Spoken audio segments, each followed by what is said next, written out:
हाय प्यारे बच्चों, आज के हमारे पाठ का नाम है सत्रिया और बिहू नृत्य। सत्रिया और बिहू नृत्य यह दोनों बेटा असम, हमारे देश के असम राज्य से जो उत्तर पूर्व में स्थित है, असम राज्य से संबंधित हैं। चलिए आइए जानते हैं। भारत एक विशाल देश है। इसकी रंग बिरंगी, सुंदर, प्राचीन और जीवन से भरी संस्कृति पूरी दुनिया में अनोखी है। भारत के प्रत्येक स्थान का नृत्य, संगीत, कला, खान पान, भाषा, पहनावा, रहन सहन के तरीके सब कुछ इतना मोहक है कि पूरी दुनिया से लोग भारत की ओर खिंचे चले आते हैं। तो प्यारे बच्चों, भारत का क्या है, इतनी चीज़ें, नृत्य, संगीत, कला, खान पान, भाषा, ये इतने अलग अलग तरह के हैं, इतने मन को मोहने वाले हैं कि पूरी दुनिया, पूरे विश्व से लोग ये देखने के लिए यहाँ पे चले आते हैं। वो अपने मन को बस में नहीं रख पाते हैं। वो कहते हैं कि हमें भारत जाना है।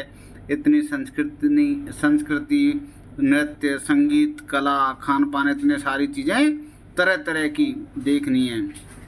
इस पाठ में भी एक परिवार एक दूसरे देश से भारत में आया है। आइए पढ़ते हैं कि वे कौन हैं, भारत में कहाँ आए हैं और क्यों आए हैं। तो प्यारे बच्चों, एंजेला लंदन के जाने माने इलाके केजिंगटन में रहती थी। कहाँ पे रहती थी? केजिंगटन। उसका स्कूल घर से दूर नहीं था। उसका कोई सगा भाई बहन भी नहीं था। उसे जेम्स और कीरा नाम के दोस्तों के साथ समय बिताना पसंद था। मतलब उसका कोई भाई बहन नहीं था। वह जेम्स और कीरा नाम के उसके दो दोस्त थे, उनके साथ ही वह समय बिताती थी। कौन? एंजेला। वे सब आपस में मिलकर कई काल्पनिक खेल खेला करते थे। उन्हें ऐसी कहानियों का पात्र बनने में मजा आता था जिनमें दूर दराज की दुनिया का जिक्र हो। एंजेला को हर समय हर उस कहानी से प्यार था। किस कहानी से बेटा? जिसमें उसे ताजमहल, एफिल टावर या कोलोजियम की यात्रा पर जाना हो। उसे बिल्कुल अंदाजा नहीं था कि जल्दी ही यात्राओं की उसकी ये कहानियाँ सच साबित होने वाली हैं। तो प्यारे बच्चों, एंजेला की माँ एलेसेंड्रा एक डॉक्यूमेंट्री फिल्म निर्माता थी। वो क्या है? डॉक्यूमेंट्री बेटा। मतलब वो प्रूफ के साथ, डॉक्यूमेंट पे आधारित, मतलब बिल्कुल प्रॉपर सबूत के साथ एक मूवी बनाती थी, रिकॉर्ड के साथ, मतलब काल्पनिक नहीं। वो फिल्म निर्माता थी। उन्हें लंदन की वास्तविक चीज़ों पे फिल्म निर्माण करती थी। उन्हें लंदन की ब्रिटिश अकादमी से असम की नृत्य परंपरा पर एक डॉक्यूमेंट्री बनाने के लिए वित्तीय मतलब रुपयों की मदद, फाइनेंशियली मदद की गई थी। पेचीदा बात यह थी कि उनके पास इस काम को पूरा करने के लिए सिर्फ एक महीने का वक्त था। तो क्या हुआ बेटा? एंजेला की जो माँ थी एलेसेंड्रा, उनको कहाँ पे, जो असम, जो भारत का एक राज्य उत्तर पूर्व में, उसकी नृत्य परंपरा के ऊपर एक फिल्म बनानी है कि क्या वो नृत्य होता है, क्या पहनते हैं, क्या उसे वो क्यों होता है नृत्य, ये सारी जानने के लिए, वहाँ की सच वास्तव में एक फिल्म बनाने के लिए जो वास्तविक उसको दर्शाए, सच में, काल्पनिक नहीं, मन की कल्पना से नहीं, वास्तव में क्या होता है वो दर्शाने के लिए। तो प्यारे बच्चों, एंजेला की माँ को कहाँ से? लंदन की ब्रिटिश अकादमी से ये वित्तीय मदद दी गई और एक महीने का समय दिया गया। उन्होंने एंजेला के स्कूल से उसकी बसंत की छुट्टियों को एक हफ्ते और बढ़ाने की अनुमति ले ली। किन्होंने? उसकी माँ ने, जिससे एंजेला और उसके पिता ब्रायन भी उनके साथ जा सकें। एंजेला बहुत जल्दबाजी में बनाई गई इस यात्रा की योजना से हैरान थी, क्योंकि एक महीने में उन्हें ये मूवी बना के देनी है। लेकिन उसकी माँ समय से यह काम पूरा कर सके, इसलिए वे सभी जल्दी ही तैयार हो गए। कौन कौन? एंजेला और उसके फादर ब्रायन। तो प्यारे बच्चों, आप देखेंगे लंदन में रहते थे वो। कहाँ रहते थे? लंदन। लंदन ये रहा। और हमारा इंडिया कहाँ बेटा? इंडिया ये रहा। ये देखो, आई लव माई इंडिया, ये दुनिया, ये दुनिया, ये दुनिया दुनिया, ये देखो बेटा, तो ये हमारा भारत यहाँ तक मान लो। तो भैया ये है असम, दिख रहे हैं? उत्तर पूर्व, ये पूर्व दिशा है, ये उत्तर है, तो इसके थोड़े पूर्व में, ठीक है। तो असम में आए वो क्या? असम के नृत्य को देख रहे हैं। कौन? एंजेला, उसकी माता जी और उसके पिताजी ब्रायन। जब तक एंजेला कुछ समझ पाती तब तक वह लंदन से नई दिल्ली होते हुए गुवाहाटी की उड़ान पर थी। गुवाहाटी क्या है बेटा? असम की राजधानी। यात्रा के दौरान माँ ने एंजेला को असम की खूबसूरती के बारे में कुछ बातें बताई। असम, जैसे कि क्या बातें बताई? असम भारत के उत्तर पूर्वी क्षेत्र में है। देखो बेटा, ये उत्तर, ये पूर्व, तो यहाँ पे सेंटर होता तो थोड़ा सा उत्तर पूर्व है ना, जिसे अपने वन्य जीवन, रेशम और चाय के बागानों के लिए जाना जाता है। असम को किस लिए जाना जाता है प्यारे बच्चों? वन्य जीवन मतलब वहाँ पे जो वन में रहने वाले जीवों के जीवन के लिए, या वन्य में जो भी आदमी जीव जो भी रहते हैं उनके जीवन के लिए, रेशम और चाय के बागान। इसके साथ असम में नृत्य की भी एक समृद्ध परंपरा है। एल्सेंड्रा की डॉक्यूमेंट्री के केंद्र में असम के जनजीवन में नृत्य के महत्व को तलाशना था। एल्सेंड्रा कौन थी? एंजेला की मदर। उनकी डॉक्यूमेंट्री का केंद्र था असम के जनजीवन में नृत्य का महत्व। कौन सा नृत्य? बिहू नृत्य। हमने इस पाठ का जो चैप्टर का नाम है वो है क्षत्रिय और बिहू नृत्य।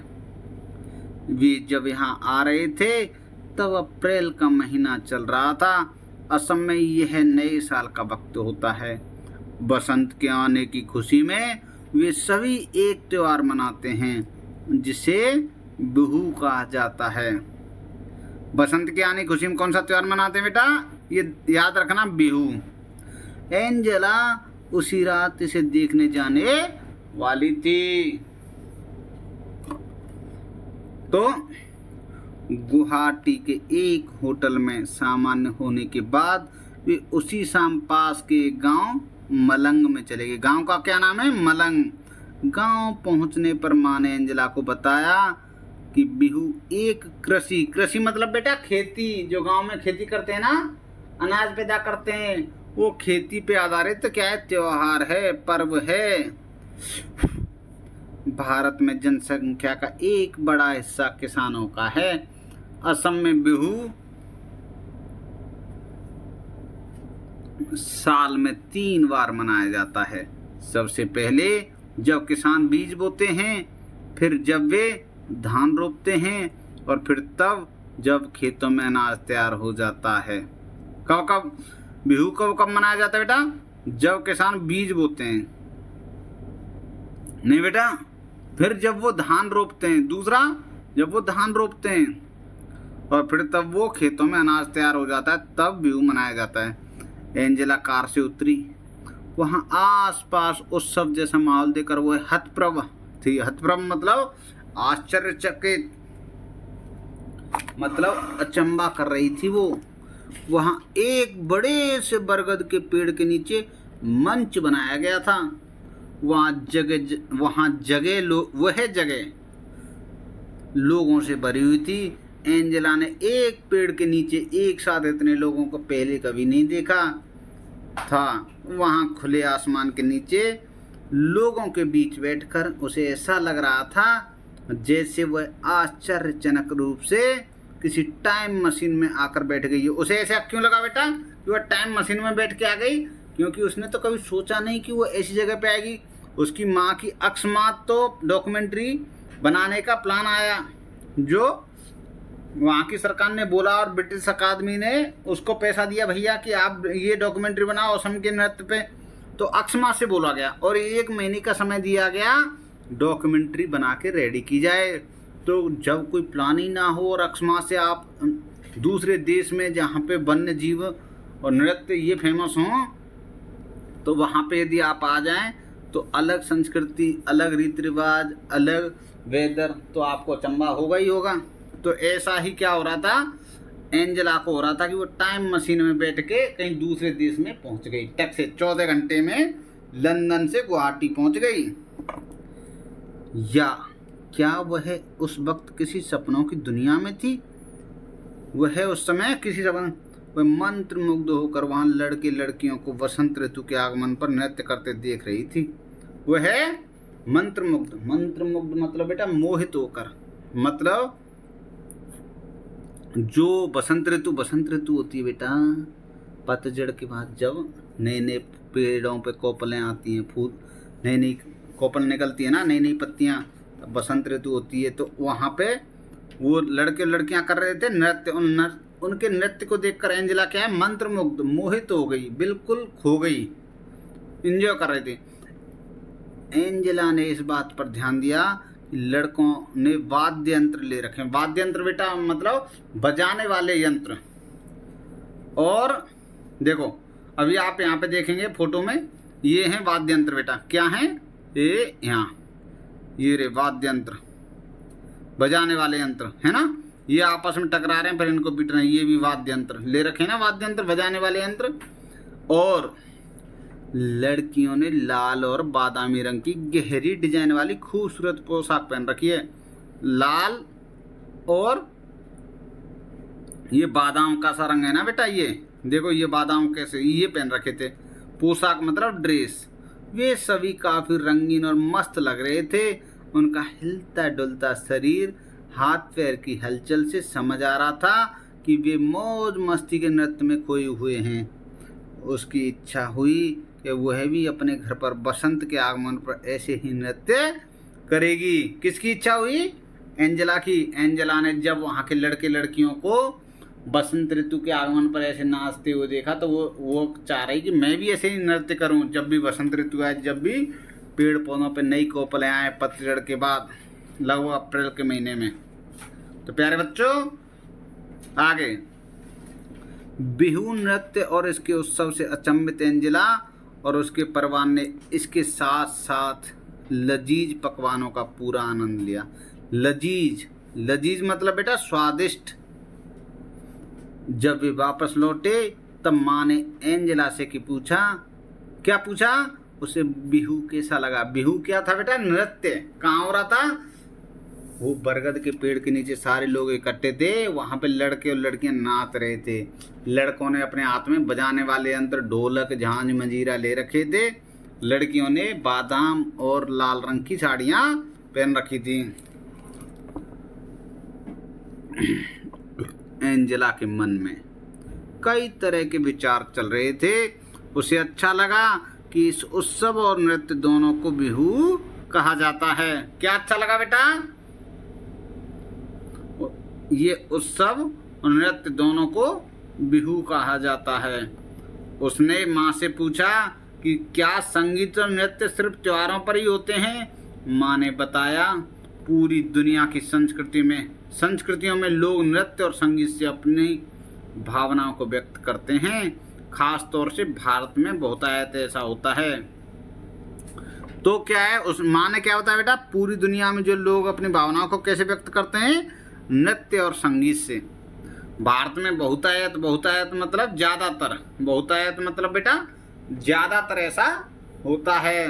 असम का बिहू नृत्य ग्रामीण जनजीवन के साथ साथ फसल लगाने से लेकर बसंत के आगमन तक से जुड़ा हुआ है। नेक्स्ट, ये कौन है बेटा? कोई अनुमान करके बताए प्लीज ध्यान से। ये कौन है ये शख्स? ये हैं एंजेला की माँ। क्या नाम है इनका? एंड्रेसला। क्या है बताइए कोई? इनकी माँ का नाम क्या है? एक इनकी माँ का नाम है बेटा एलेसेंड्रा।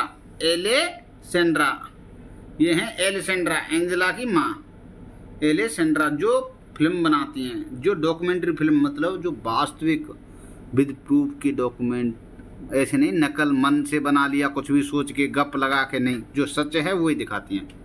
आगे, एंजेला की माँ अगले कुछ दिन डॉक्यूमेंट्री के तथ्य जुटाने और साक्षात्कार लेने में व्यस्त रहीं।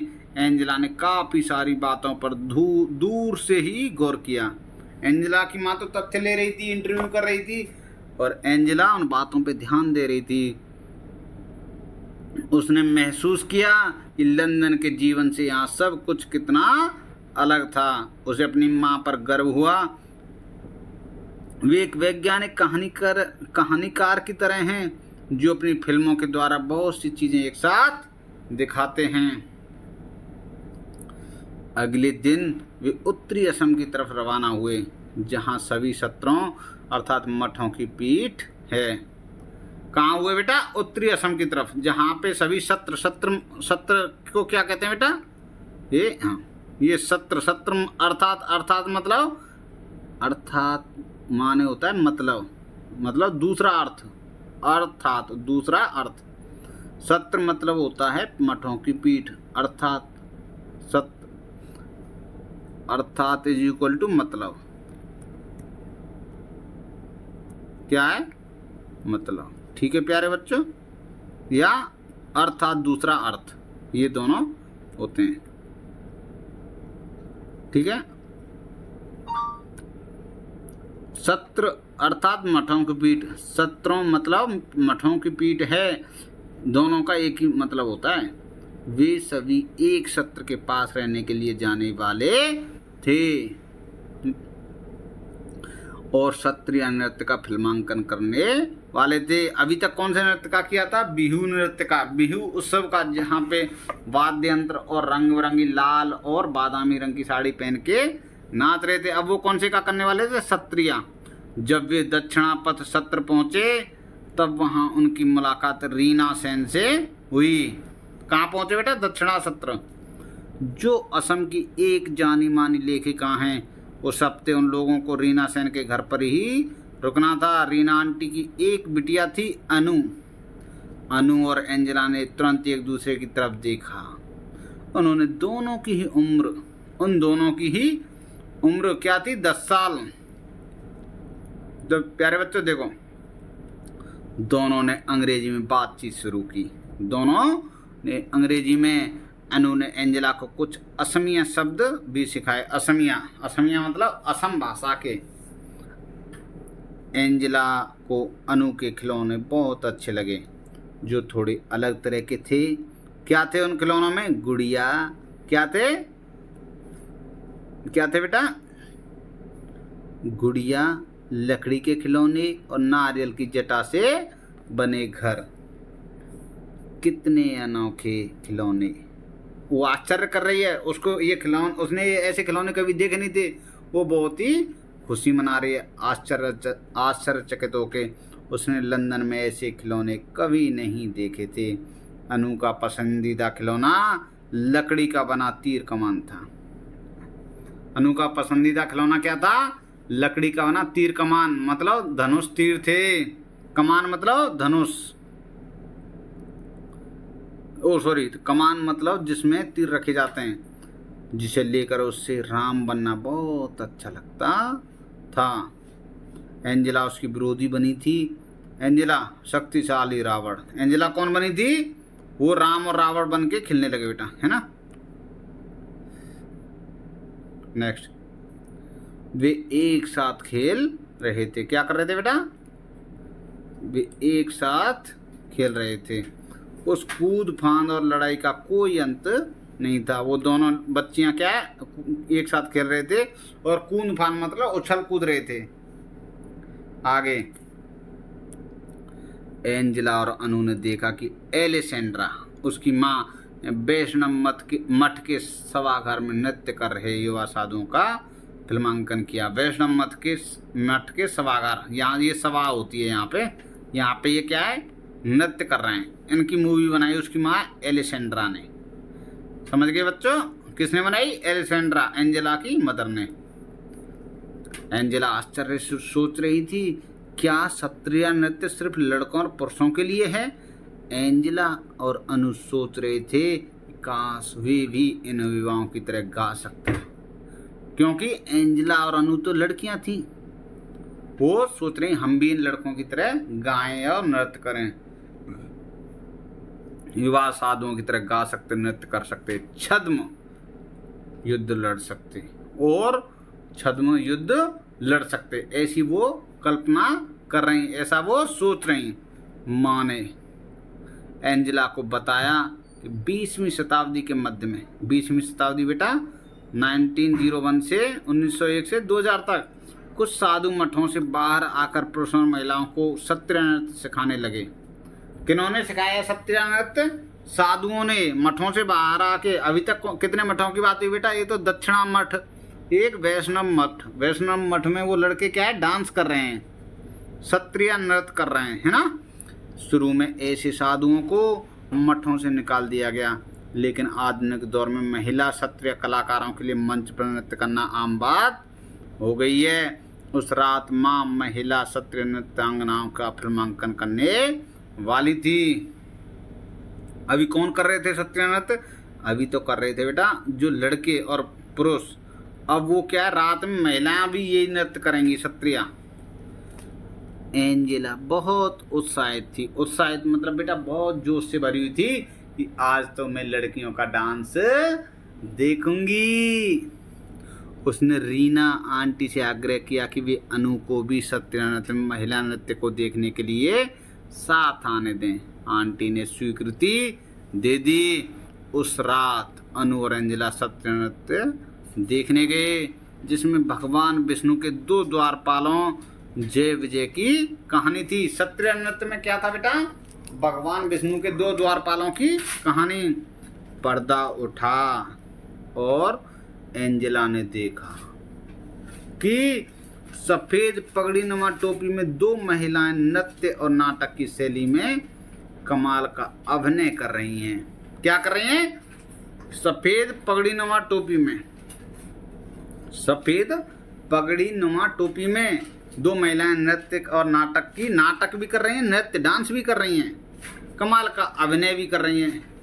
मतलब डांस करते करते नाटक करके अभिनय भी कर रहे हैं। जैसे जैसे कहानी आगे बढ़ी, उन दोनों ने देखा कि किस तरह जय और विजय ने कई बड़े ऋषियों को भगवान विष्णु से मिलने नहीं दिया। जय और विजय क्या कर रहे थे बेटा? वो बड़े ऋषियों को भगवान विष्णु से नहीं मिलने दे रहे थे। जय और विजय कौन थे? वो द्वारपाल थे भगवान विष्णु के, क्योंकि उस वक्त भगवान विष्णु सो रहे थे, इसलिए वो किसी को मिलने अंदर नहीं जाने दे रहे कि भगवान जी तो अंदर सो रहे हैं भैया, यदि आप अंदर जाओगे तो उनको जगाओगे। तो वे ऋषि नाराज हो गए क्योंकि उन्हें अंदर नहीं जाने दिया। उन्होंने जय विजय को असुर बनने का श्राप दे दिया। तो ऋषि नाराज हो गए, हमें अंदर क्यों नहीं जाने दे रहा। जय विजय दोनों को क्या दे दिया? श्राप। क्या? असुर। असुर मतलब राक्षस बन जाओगे तुम। क्या बन जाओगे? राक्षस, दानव। भगवान विष्णु की नींद जब टूटी तब उन्हें अपने द्वारपालों को बचाने के लिए आना पड़ा। उन्होंने वचन दिया कि वे जय और विजय को मारकर उन्हें श्राप से बचा लेंगे। बाद में जय और विजय दोबारा भगवान विष्णु के द्वारपाल बने। तो भगवान विष्णु ने क्या कहा कि मैं इनको पहले खत्म कर दूंगा और इस श्राप से मतलब उन्हें असुर, दानव या राक्षस नहीं बनने दूंगा, उन्हें गलत काम नहीं करने दूंगा, और उनको मार के दोबारा जीवित करके अपने द्वारपाल बना लिया। तो प्यारे बच्चों, एंजेला को यह कहानी नाटकीय और दिलचस्प लगी। नाटकीय मतलब नाटक कर रहे थे वो, उसमें द्वारपाल बन रहे थे, ऋषि भी बन के आए थे जो उसके भगवान विष्णु जी से मिलना चाहते थे, वो गेट दरवाजे से लौटा दिए गए थे। क्षत्रिय महिला नृत्यांगनाओं ने जिस प्रकार की शक्ति, बल और आकर्षण प्रदर्शित किया, मतलब क्षत्रिय महिला ये रही, ये क्षत्रिय महिला डांस कर रही है। प्यारे बच्चों देखो, ये क्या कर रही हैं? क्षत्रिय महिला डांस कर रही हैं या महिला शास्त्रीय डांस कर रही हैं। ठीक है, क्षत्रिय महिला कहते हैं इसलिए। कौन सा नृत्य कर रही है? क्षत्रिय। उस नृत्य में क्या शक्ति का, बल का, ताकत का आकर्षण प्रदर्शित किया। आकर्षण मतलब जो अपनी ओर खींचने वाला प्रदर्शन किया, कि मन को मोहने वाला, वह अद्भुत था। अद्भुत मतलब बिल्कुल नॉर्मल नहीं था, आश्चर्यजनक था। एंजेला को लगा कि उन महिला कलाकारों की प्रस्तुति क्षत्रिय नृत्य करने वाले पुरुष कलाकारों से भी बेहतर थी। एंजेला को लगा। एंजेला कौन थी बेटा? वो बच्ची छोटी जिसको उसकी माँ एल्सेंड्रा लेके आई थी। इसके बाद के दिनों में अनु और एंजेला के ख्याल में बस क्षत्रिय नृत्य घूम रहा था। उन दोनों ने स्वर्ग के द्वारपाल जय विजय की तरह हथियार और तलवार चलाते हुए नृत्य किया। किन दोनों ने? एंजेला और अनु ने। वो घर पे आई तो उन्होंने कहा अब हम जय और विजय बन जाएंगे। जय और विजय कौन थे? भगवान विष्णु के द्वारपाल थे। तो वो अनु और एंजेला क्या तलवार निकाल ली, एक ने हथियार, दोनों एक डांस करने लगी। एल्सेंड्रा बच्चों की इस उत्सुकता को समझ गई। उत्सुकता मतलब उनके अंदर बेचैनी, जानने की ललक, और वे उन्हें क्षत्रिय कलाकारों के होने वाले साक्षात्कार में साथ ले गई। साक्षात्कार मतलब बेटा इंटरव्यू, जिसे आजकल पॉडकास्ट बोलते हैं। एंजेला और अनु बहुत खुश थी जब वो इंटरव्यू में साथ ले गई। तो एंजेला और अनु दोनों खुश हो गई। उनकी मम्मी उन्हें साक्षात्कार के लिए साथ लेके चली गई। उन नृत्यांगनाओं के नाम प्रिया और रीता थे। क्या नाम थे बेटा? प्रिया और रीता। वे लड़कियों को क्षत्रिय और बिहू की कुछ खूबसूरत मुद्राएं मतलब बेटा पोजीशन, आकृतियां और बारीकियां सिखा रही थीं। कौन सिखा रही थी बेटा? प्रिया और रीता। कौन सिखा रही थी? प्रिया और रीता। एंजेला अत्यधिक प्रसन्न थी। वापस लौटने के बाद भी वह चलने, खाना खाने और यहाँ तक कि खेलने के दौरान भी नृत्य करती रही। कौन? एंजेला। क्योंकि उसने भैया वो तो लंदन से आई, अमेरिका से। उसने ऐसे डांस कर देखे साड़ियों पहन के, और लड़के ढोलक बजा रहे हैं और झूम झूम के नाच रहे हैं पेड़ के नीचे, या लड़कियां दूसरों को डांस सिखा रही हैं साड़ी में। नहीं, वापस लंदन जाने के बाद वह उन सभी रिकॉर्डिंग को देखती रही जो उसकी माँ ने रिकॉर्ड की थी। पूरे उत्साह के साथ वह असम की समृद्ध नृत्य परंपरा को याद करती रही। रंग बिरंगा, क्षत्रिय और आनंदित करने वाला बिहू। रंग बिरंगा क्षत्रिय था बेटा, क्षत्रिय नृत्य, और आनंदित मन को खुश करने वाला बिहू नृत्य। माँ उसकी गहरी रुचि को समझ गई। उन्होंने पापा के साथ मिलकर एंजेला के लिए असमी नृत्य पर एक शानदार योजना तैयार की। असमी नृत्य कौन कौन से थे बेटा? क्षत्रिय और बिहू। एंजेला ने लंदन में अपनी कक्षा में स्वयं किए गए नृत्य की वीडियो रिकॉर्डिंग के साथ उसका प्रदर्शन किया। एंजेला ने क्या किया? घर पे डांस किया बेटा, बिहू और क्षत्रिय, उसकी रिकॉर्डिंग कर ली। और वो रिकॉर्डिंग कहाँ चला दी बेटा? अपनी कक्षा में, क्लासरूम में। उसके सहपाठियों और शिक्षकों को यह बहुत पसंद आया। एंजेला इस बात से बहुत रोमांचित थी, मतलब रोम खुश हो गया। वह असम के खूबसूरत नृत्यों की झलक उन सभी को दिखा पाई। उसे बहुत अच्छा लग रहा था। माँ को भी हर बार ऐसे ही अच्छा लगता होगा जब वे कोई फिल्म बनाती होंगी। अब एंजेला के पास अपने लिए असम के नृत्यों, बिहू और क्षत्रिय के साथ अपना खुद का मनोरंजन था। पहले तो वो अकेली रहती थी, उसके दोस्त ही थे दो, कीरा और एक और था। अब वो उसके पास क्या था? असम के नृत्य थे, बिहू और क्षत्रिय। वो उनसे अपना मनोरंजन करती थी, अपना दिल बहलाती थी। लेखिका, इस पाठ की लेखिकाएं जया मेहता, अनुवादक हैं शिवेंद्र कुमार सिंह। लेखिका से परिचय कर देते हैं प्यारे बच्चों। जय मेहता, लेखिका से परिचय। जय मेहता एक नृत्यांगना है जो नृत्य करती हैं, लेखिका हैं जो लिखती हैं, शिक्षिकाएं जो पढ़ाती हैं, और आप जैसे बच्चों की मित्र भी हैं, दोस्त। कौन? जया मेहता। जया मेहता कौन है बेटा? इस पाठ के लेखिका हैं। इसलिए तो वे इतनी सरलता से आपके लिए भारतीय नृत्य की सुंदरता और बारीकियों को शब्दों में पिरो लेती हैं। मतलब जो सुंदरता को वो शब्दों में ऐसे करें जैसे सच में आप आंखों से देख रहे हो डांस होते हुए सामने। इनका जन्म 1977 में हुआ। ये पाठ उनकी भारतीय नृत्यों से जुड़ी एक पुस्तक नृत्य कथा से लिया गया है, जिसका हिंदी अनुवाद शिवेंद्र कुमार सिंह ने और चित्रांकन सुरभा नतालिया ने किया है। जो चित्रांकन किया ना बेटा इस पाठ में, ये चित्र बनाए किसने? सुरभा नतालिया ने। जया मेहता स्वयं भी ओडिसी नृत्य में पारंगत हैं। ये कौन सी में? ओडिसी। अब तक हमने कौन से दो नृत्य पढ़े? बिहू और सत्रिया। और कई वर्षों से देश विदेश में नृत्य प्रस्तुतियां दे रही हैं।